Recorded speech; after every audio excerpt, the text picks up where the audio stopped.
こんにちは、なぎこです。少し久しぶりになりましたが、皆さんいかがお過ごしでしょうか。前回公開した、AGO フィルムプロセッサーの動画もですね、結構たくさんの方にご覧いただいて、まずはありがとうございます。で、今回はちょっと冒頭に続きというか、少し補足的な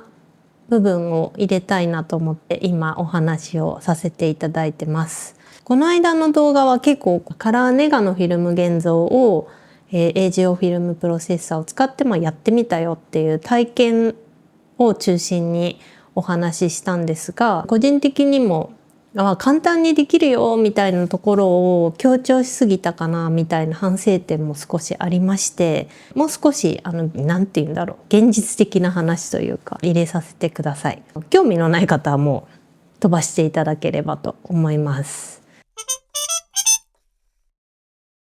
で、まず前提なんですけど、AGO フィルムプロセッサーを使うとフィルム現像すごく手軽にできるようにはなるものの、もちろん誰にでもおすすめするものではないよっていうことです。私はすごく楽しいなと思ってやりましたけど、やっぱりフィルム現像自体が薬品を扱う作業だったりするので、必ず安全面だったりとかっていう部分に配慮して作業する必要があります。家でできるとか、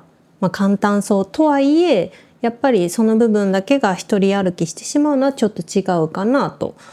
現像液って薬品です。手で触っちゃいけません。やっぱり必ず扱う時は、手袋をしたりとか、換気をしたりとか、薬品を扱うんだよって意識のもとでしっかり安全性に配慮して行うっていうことがまずベースにあります。もちろん危険だからやるなという話をしたいのではなくて、そういった薬品、毒物というかそういったものを扱っているんだよっていう意識を持ちながら作業を行う必要があるかなと思います。で、次は作業環境の話で、プロが使うような施設では、必ずフィルム現像する用のシンクっていうのがあるんですよね。やっぱりその薬品を扱うっていう意味で、家庭のキッチンなどで行う場合には食品扱うような何か道具とかとは完全に分ける。あとは作業終わったらもうしっかりと洗浄を必ずする。できればフィルム現像をする専用スペースを確保するみたいな意識で行うのも大事かなと思います。で、廃液について。フィルム現像をするご自身でやられる場合に一番ハードルになるのがこの廃液処理だと思うんですけれども、廃液については現像液メーカーさんからも排水口に流すのは絶対に NG ってアナウンスが出ています。個人でやる場合は各自治体に処理方法を聞いたりとか、あとは事業でやられる場合はそういった産業廃棄物を回収してくださるところがあるので、そういったところに聞いてみて処理方法を検討して採用するっていうことが必要になってくると思います。どういったルールを採用すべきなのかっていうことを必ず確認してそのルールにのっとった処理をしてほしいということです。はい、なのでやっぱりなんて言うんでしょうね。AGO フィルムプロセッサーがあればカラーネガフィルムのシビアな温度管理の部分をフォローしてもらえるよみたいな部分はありつつも、いろんなハードルがやっぱりあったりはするので、フィルムは現像失敗したらもうおしまいなので、大事なフィルムっていうのはやっぱり信頼する、プロのラボに出す、写真屋さんに出すっていう使い分けをしていけるといいんじゃないかなっていうふうに思ってます。なので、私の中ではやっぱり AGO フィルムプロセッサーとかこういうものを使って自分でフィルム現像をやるっていうことはラボの完全な代わりになるっていうよりは、なんかやっぱり前回の動画でもお話しした通り、何か自分でものづくりをするそのプロセスの一個としてそれを楽しみたい場合に選択する選択肢の一つかなっていうふうに位置づけています。そんなことをですね、理解した上で、責任を持って楽しめるっていう方には AGO 自体はすごくいいプロダクトだし、フィルム現像を自分でやってみようっていうことの体験自体はすごく楽しいことだと思います。はい、というわけでちょっと最初長くなっちゃいましたが、前回の AGO フィルムプロセッサーの、少し補足のお話でした。はい、また何か使ってみて発見したこととか気づいたこととかあればまた動画の中で共有したいなと思います。はい。最近は CP プラスの準備を粛々と進めております。テストプリント中。CP プラス、一つ目はニコンさんで、私は27と28に登壇がありますので、ぜひ皆さんその2日のうちどれかに来てください。両日でもいいです。詳細はまた後日公開されるみたいなので、お楽しみにということで。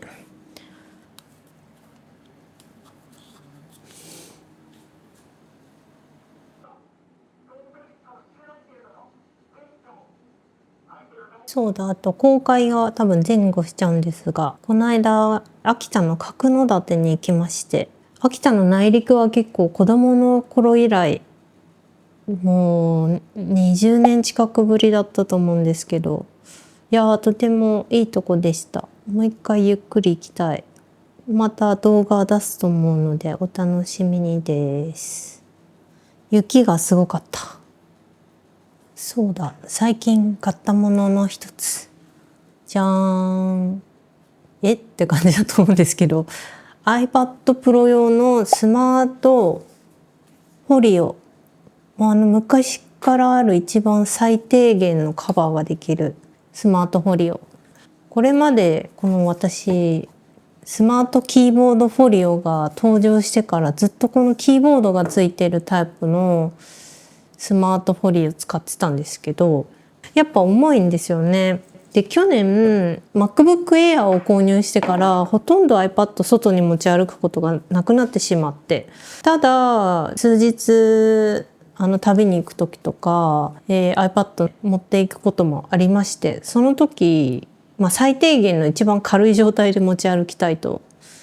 思うことが増えてですね、改めてこのキーボードがついてないタイプのスマートフォリオを買ってみたんですが、改めてとてもよくできているなと思って、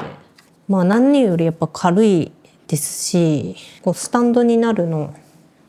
便利だなっていうのと、これ前からそうなのか分かんないですけど、このスタンドにした時の角度は調整できるようになってるんですね。3段階かな、こんな感じで。断面もやっぱなんだかんだで美しいですよね。ここに Apple マークが入ってます。これたまに iPad 持ち歩くときに何に使ってるかっていうと、ライトルームでの簡単な写真現像とかですかね。やっぱ画面すごく綺麗だし、ペンで直感的に操作できるっていうのもあって、細かい編集必要な時は PC のライトルームクラシックでやるんですけど、旅先でちゃちゃっと編集したい時とかは iPad でもう旅先でやってしまってることが多いです。はい。で、あと最近やってたことはこれなんですよ。もうひたすら私は編み物を最近やってまして、たまにあるゲームブームに次ぐ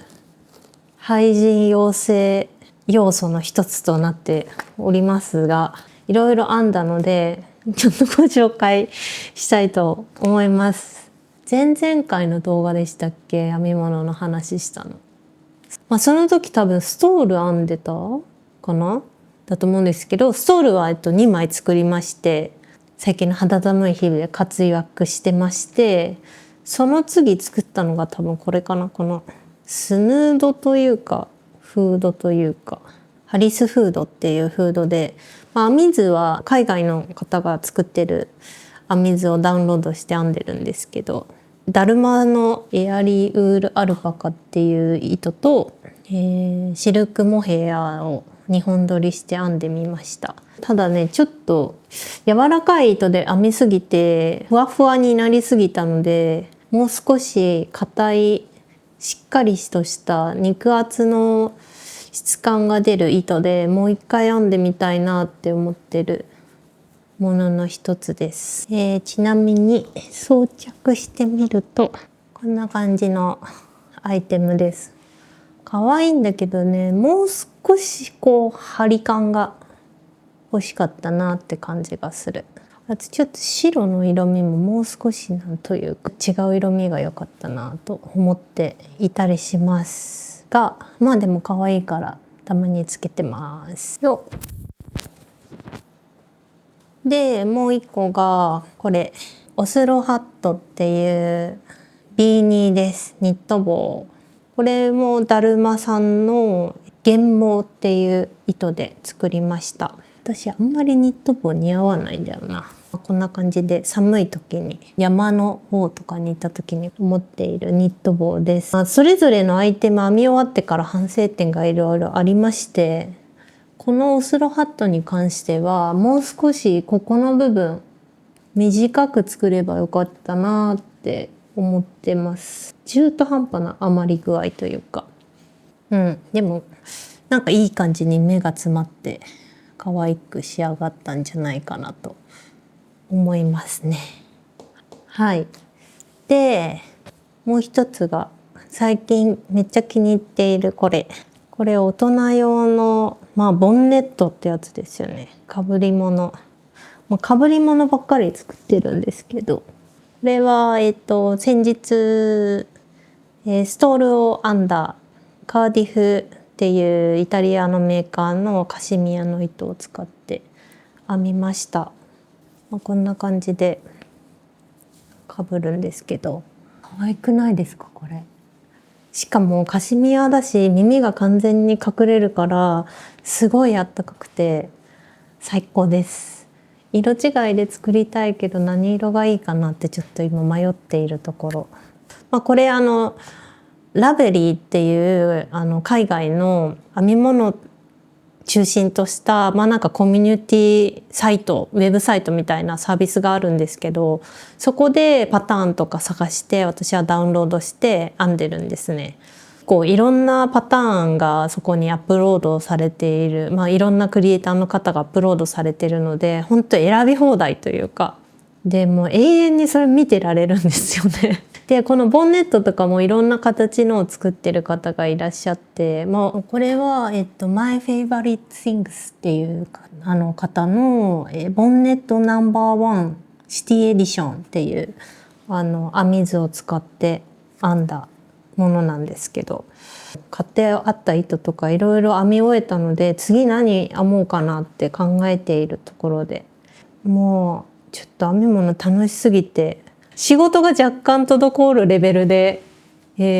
ハマってしまっております。先日角農って行った時もずっと新幹線の中編み物してました。というかこれを編んでました。はい、編み物楽しい。